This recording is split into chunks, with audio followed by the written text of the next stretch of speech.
जिस शख्स की गुफ्तगू हम आपको इस वीडियो में सुनाने लगे हैं, इस शख्स ने फौज के बारे में गुफ्तगू की है। इस शख्स का भाई फौज में, जिससे इस शख्स ने कुछ सवालात किए, कुछ बातें की जो कि फौज से रिलेटेड थी। इसके भाई ने भी इससे सवालात किए कि आप फौज को यजीदी फौज क्यों कहते हैं, जिसके जवाब में इस शख्स ने गुफ्तगू की है। इस शख्स ने क्या गुफ्तगू की है, इसकी क्या लॉजिक्स हैं, इसके क्या नजरियात हैं, हम आपको इस शख्स की गुफ्तगू सुनाते हैं। इस शख्स की गुफ्तगू सुन के कमेंट्स में इस शख्स की गुफ्तगू के बारे में एक जुमला जरूर लिखिएगा। अगर आप हमारे चैनल पर नए हैं तो चैनल को सब्सक्राइब कर लें, वीडियो अच्छी लगे तो लाइक भी जरूर कीजिएगा और ज्यादा से ज्यादा शेयर भी जरूर कीजिएगा। दिन पहले मेरे बड़े भाई जो कि फौजी हैं, उनसे इस बात पर बहस होगी। उन्होंने कहा तुमने एक वीडियो बनाई जिसमें कहा यजीद की फौज को मैंने छोड़ दिया है, तो तुमने ये गलत कह दिया। देखो, इस्लामी जमहूरिया पाकिस्तान की ये फौज है और जर्नेलों के अगर कोई काम गलत है तो हमारा उससे क्या लेना देना है, तुम्हें ऐसा नहीं कहना चाहिए था। मैंने उनका ठीक है, बिल्कुल आप सही कह रहे हैं, लेकिन मैं एक लॉजिकल जवाब आपको देना चाहूंगा कि यजीद की फौज में से कितने सिपाही थे, हजारों सिपाही थे, लेकिन उनमें से किसी को तारीख याद नहीं करती।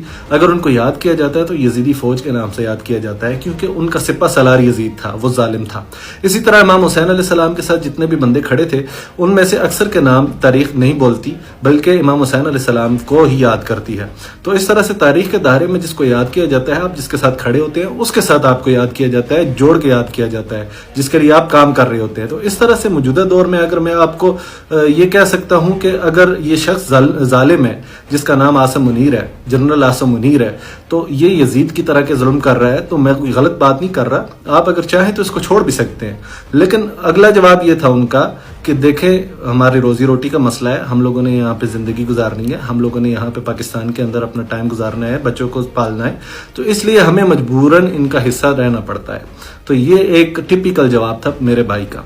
खैर, वो खामोश भी हो गए मेरे जवाब के बाद कि अब मैं इसको क्या जवाब दूं। नाज़रीन, इस शख्स ने डिटेल से गुफ्तगू की, आपने ये मुकम्मल गुफ्तगू सुन ली है। क्या ये शख्स जो भी बातें कर रहा है आप इससे इत्तफाक करते हैं या इत्तफाक नहीं करते? क्या ये सही कह रहा है या गलत कह रहा है? क्या इस शख्स के फौज के बारे में जो नजरियात हैं ये सही हैं या गलत हैं? इस शख्स का कहना है कि फौज जिस कदर ज्यादा जुल्म कर रही है तो उन्हें यजीदी फौज कहना चाहिए। इसने यहाँ पे इमाम हुसैन की मिसाल भी पेश की है। इसका कहना है कि उस वक्त भी यजीद का किरदार ऐसे ही था जैसा कि इस वक्त पाकिस्तान में फौज अपना किरदार पेश कर रही है। इस शख्स की गुफ्तगू से आप किस हद तक इत्तफाक करते हैं, कमेंट्स में अपनी राय का इजहार जरूर कीजिएगा। इस वक्त फौज के बारे में अवाम के नजरियात में बहुत ज्यादा शिद्दत आ गई है। क्या इस शिद्दत में अवाम का कसूर है या फौज का भी कोई किरदार है? क्या इस शिद्दत के पीछे अवाम जो सोच रही है या अवाम जो फौज से एक्सपेक्ट कर रही है, उनकी एक्सपेक्टेशंस को फौज मीट नहीं कर पा रही? इस वक्त अवाम का नजरिया फौज के बारे में क्या इस शख्स की गुफ्तगू से वाज़ेह हो जाता है। इस शख्स का अपना भाई फौज के अंदर है जिससे इसने गुफ्तगू की और इसने अपनी गुफ्तगू में वाज़ेह तौर पर अपने नजरियात जो उसके फौज के बारे में है, अपने भाई से वो नजरियात जो है बयान किए। क्या इस वक्त कौम के हर फर्द के अंदर ऐसे नजरियात पाए जाते हैं? इस वक्त फौज से अवाम को सबसे बड़ा गिला जो है वो गिला ये है कि फौज जो है मुदाखलत करती है सियासत के अंदर, पाकिस्तान के उन मामलात में जहाँ पे फौज को मुदाखलत नहीं करनी चाहिए। इस वक्त पाकिस्तान के अंदरूनी मामलात को देखा जाए, सियासी मामलात को देखा जाए तो पाकिस्तान में बदअमनी भी है। इस वक्त पाकिस्तान के अंदर कोई भी निजाम, कोई भी चीज स्टेबल नहीं है। इस सियासत में अगर स्टेबिलिटी लानी है तो उसके लिए जरूरी है कि अवाम और फौज के दरमियान मिसअंडरस्टैंडिंग इस लेवल पे पहुंच चुकी है, इस मिसअंडरस्टैंडिंग को खत्म किया जाए। इस बारे में आपका क्या कहना है, कमेंट्स में जरूर बताइएगा। वीडियो अच्छी लगे तो लाइक भी जरूर कीजिएगा और ज्यादा से ज्यादा शेयर भी जरूर कीजिएगा।